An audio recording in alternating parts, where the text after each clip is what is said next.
Hi friends, good evening. Today topic వచ్చేసి RBI అంటే India జీడిపిని project చేసింది కదా, అలానే ఎస్బీఐ కూడా మనకు ఇండియా జీడిపిని ఎంత ఉంటుందో అనేది ప్రొజెక్ట్ చేసింది. దాని గురించి ఒకసారి తెలుసుకుందాం. Okay, according to SBI and ERD అంటే ఎకనామిక్ రీసెర్చ్ డిపార్ట్మెంట్, వీళ్ళిద్దరు కలిసి ఒక రిపోర్ట్ని రిలీజ్ చేశారు. దాన్ని ఏమంటారంటే ఎకో వ్రాప్ అంటారు. వీళ్ళిద్దరు కలిసి ఇండియాస్ జీడిపిని ఎంత ఎస్టిమేట్ చేశారంటే,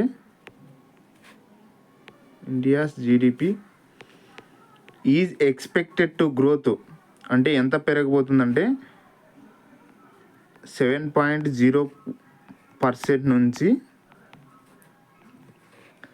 7.1%కి పెరుగుతుందని ప్రొజెక్ట్ చేస్తున్నారు. ఫర్ ద ఫైనాన్షియల్ ఇయర్ 25 Q1కి, అంటే Q1 అంటే ఎంత వస్తుందంటే ఏప్రిల్ టు జూన్ వస్తుంది. ఓకే, ఇప్పుడు ఫైనాన్షియల్ ఇయర్ FY25 అంటే ఫైనాన్షియల్ ఇయర్ ఆఫ్ 2024 నుంచి 2025 జరిగేవి ప్రొజెక్షన్ ఇంత చేశారు. అంటే 7.0 నుంచి 7.5% ఇంక్రీజ్ అవుతుందని ప్రొజెక్ట్ చేస్తున్నారు ఇండియా జీడిపిని. ఇది ఎవరంటే ఎస్బీఐ ప్లస్ ఈఆర్డి అంటే ఎకనామిక్ రీసెర్చ్ డిపార్ట్మెంట్ అంటారు దీని రిపోర్ట్ని ఏమంటారు అంటే ఎకో వ్రాప్ అంటారు.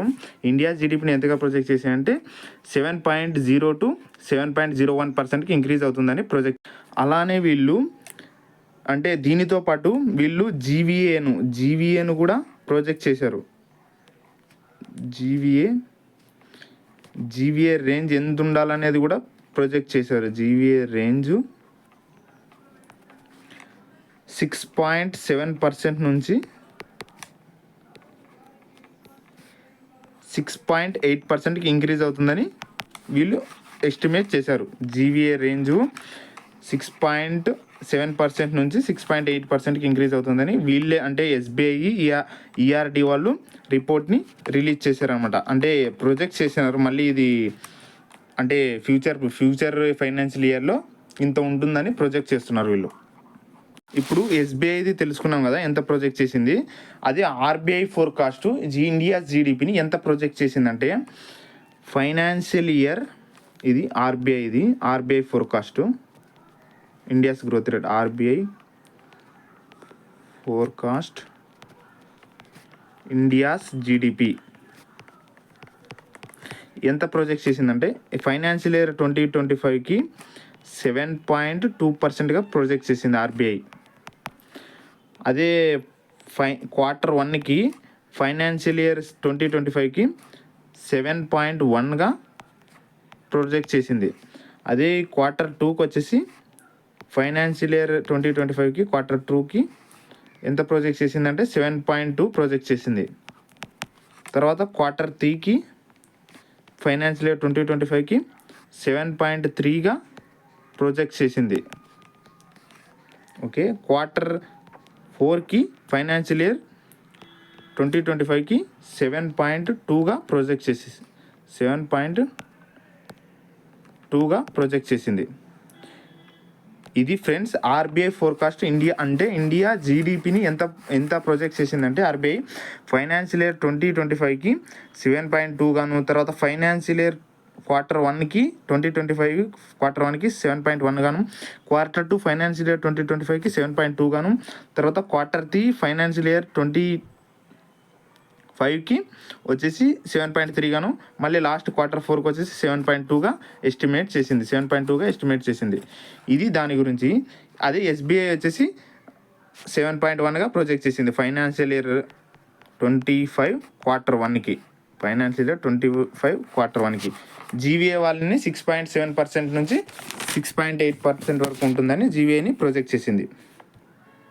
సెకండ్ వచ్చేసి ఎస్బీఐ ఇంకా ఏం చెప్పిందంటే ఈ రిపోర్ట్లోన అంటే అప్కమింగ్ ఫైనాన్షియల్ ఇయర్లోన గ్రోత్ డిగ్రీజ్ ఇన్ మ్యానుఫ్యాక్చరింగ్ సెక్టార్లో డిగ్రీజ్ అవుతుందంట గ్రోత్, అంటే మ్యానుఫ్యాక్చర్ సెక్టార్లో డిగ్రీజ్ అవుతుందంట గ్రోత్. అది ఎలా అవుతుందంటే స్టాఫ్ కాస్ట్ ఇంక్రీజ్ అవుతుందంట. స్టాఫ్ కాస్ట్ ఇంక్రీజ్ అవుతుంది. తర్వాత డెప్త్ సర్వీసింగ్ క్యాపబిలిటీ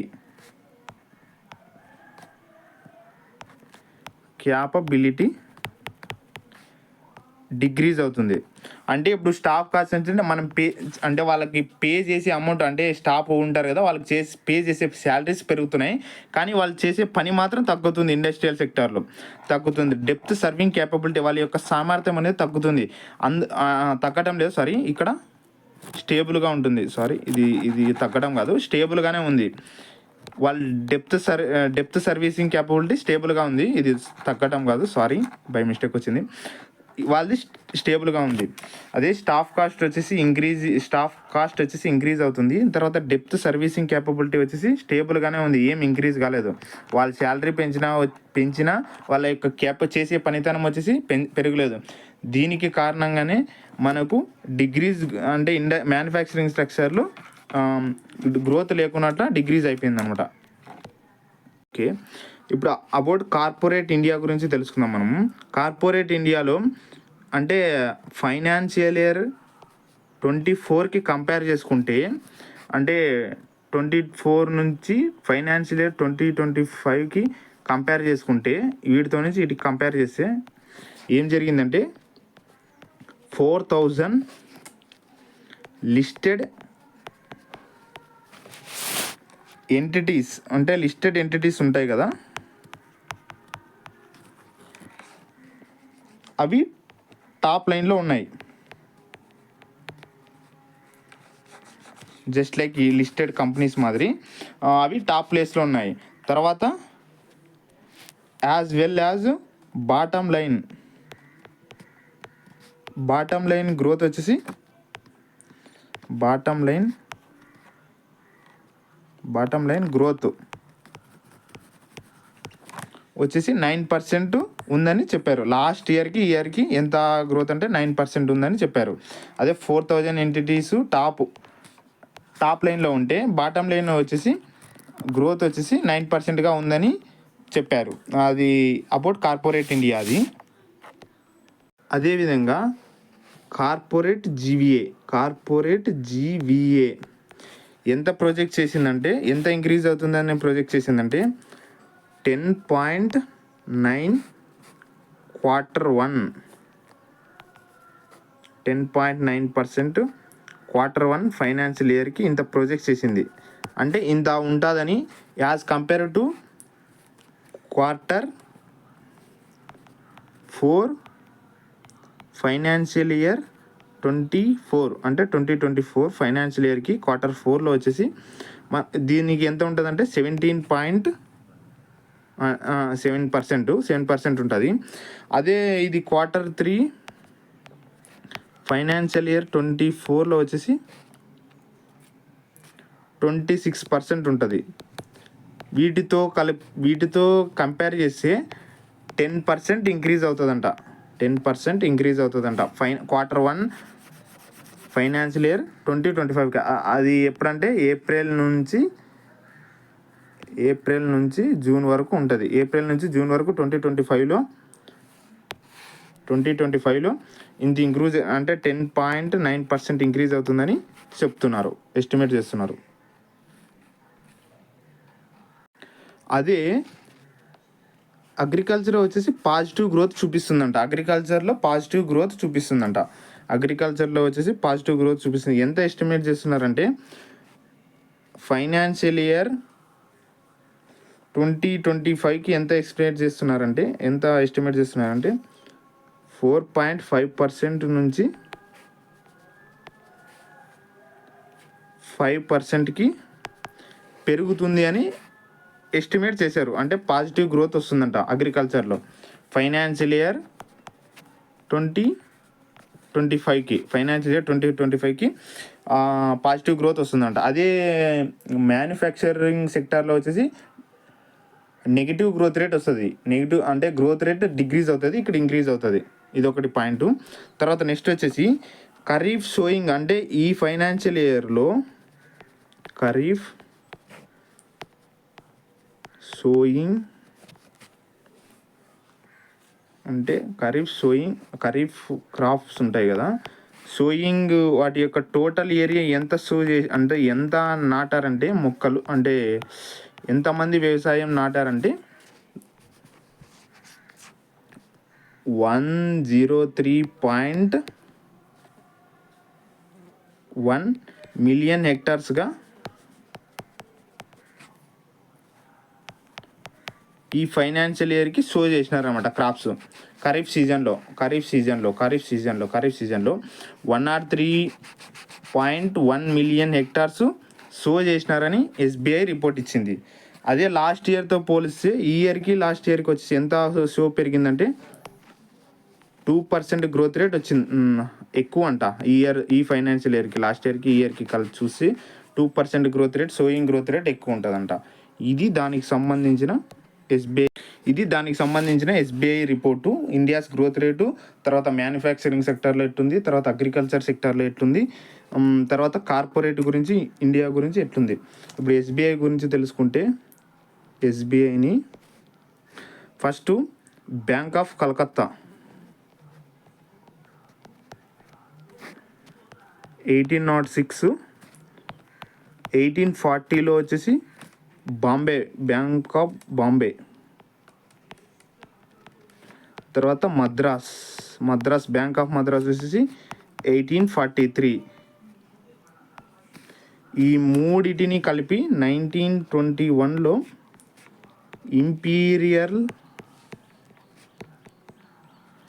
బ్యాంక్గా ఎస్టాబ్లిష్ చేశారు. ఫస్ట్ బ్యాంక్ ఆఫ్ కలకత్తాని 1806లోన, తర్వాత బ్యాంక్ ఆఫ్ బొంబాయిని 1840, తర్వాత బ్యాంక్ ఆఫ్ మద్రాస్ వచ్చేసి 1843లో. ఈ మూడింటిని కలిపి 1921లో ఇంపీరియల్ బ్యాంక్గా ఎస్టాబ్లిష్ చేశారు. తర్వాత వచ్చేసి ఈ ఇంపీరియల్ బ్యాంక్ని 1 జూలై 1955లో జాతీయం చేసి ఎస్బీఐగా పేరు మార్చి ఎస్బీఐని ఎస్టాబ్లిష్ చేశారు. ఎస్బీఐగా మారిపోయింది, ఇంపీరియల్ బ్యాంకే తర్వాత మారిపోతుంది. దీని యొక్క హెడ్ క్వార్టర్స్ వచ్చేసి బాంబే, ఇప్పుడు బాంబే అనేవారు, ఇప్పుడు ముంబై అంటారు, మహారాష్ట్రలో ఉంటుంది. దీని యొక్క ట్యాగ్ లైన్ వచ్చేసి the banker to every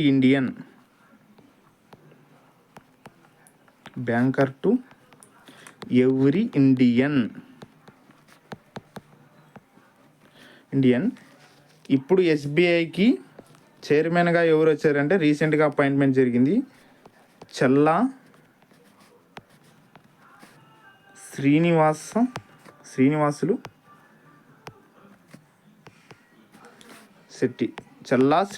Shetty అనే అతను ఇప్పుడు ఎస్బీఐకి చైర్మన్గా ఉన్నారు. ఇది ఒకటి గుర్తుపెట్టుకోండి.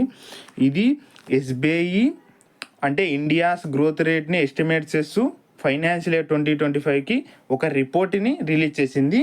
దానికి సంబంధించి అంటే అది ఒకటే కాకుండా దాంతో ఆర్బీఐ ఫోర్కాస్ట్ని కంపేర్ చేస్తూ ఎస్బీఐ రిలీజ్ చేసిన గ్రోత్ రేట్ని ఎస్టిమేట్ చేసినాం మనం. ఇది ఫ్రెండ్స్ ఈ రోజుటికి కరెంట్ ఎకానమీ న్యూస్ ఇది. Thank you friends.